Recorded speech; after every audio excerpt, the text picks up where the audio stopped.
comes out.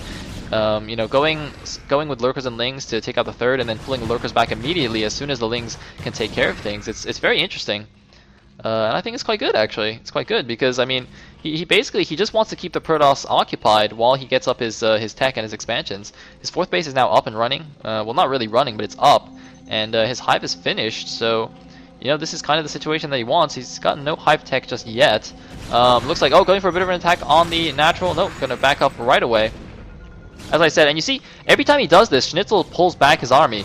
So if you keep an eye on the minimap, you can see SneazeL's army move towards the third base over here, and then as soon as the counterattack goes in, he has to pull his whole army back. So he can't really commit to an attack for fear of the counter. I don't think he wants to commit to an attack anyway, though, because Sunken Lurker defenses, yeah, this is very, very well defended. Even if he does break it, it'll cost him most of his army, so... and then, you know, the Zerg army will just come in from behind and clean up, so... well, having said that, it looks like he is going to go for it, but I don't think it's worth it. Yeah, having to back up immediately, realizes it's not going to work. I don't know if this is an actual... he actually wants this Evo, if that's just part of a wall there. But either way, and see, here's the counterattack once again. A random High Templar standing in the middle of nowhere. Looks like some units are over here, but, well, he might get a good storm on the ramp. He might get a good storm on the ramp. He kind of waffles the storm. Looks like he got those two lurkers.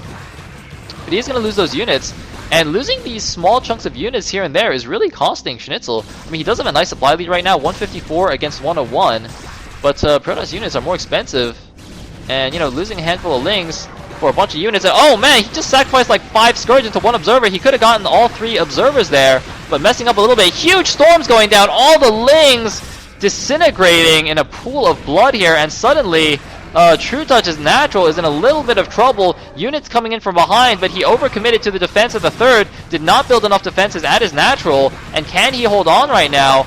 I don't know if... I think the Adrenal Gland upgrade is actually finished for the lings. Let me actually just make sure. Yeah, I think it is. But trutaCz's army is almost inexistent. Then again, SneazeL's army is being slowly whittled down by the constant ling reinforcements here. All the Templar are going down. This Templar has 2 storms. It better not die.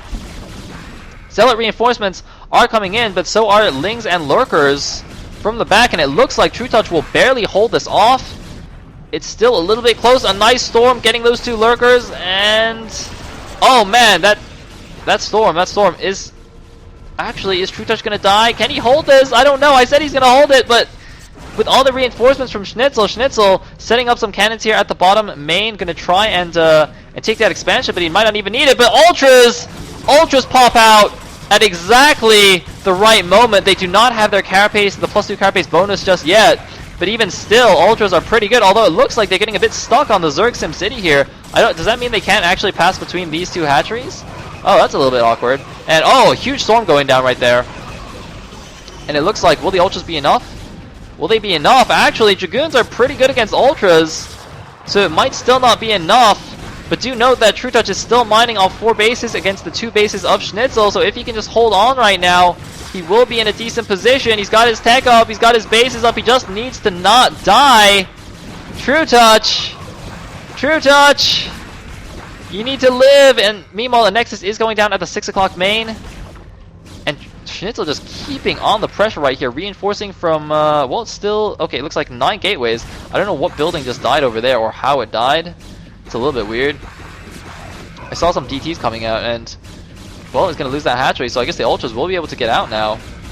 But trutaCz is taking some serious damage right now, taking some serious heat. If we look at the food count, 67 for trutaCz, 128 for SneazeL. He's gonna lose his Spire. If he loses his Hive, that would be quite bad.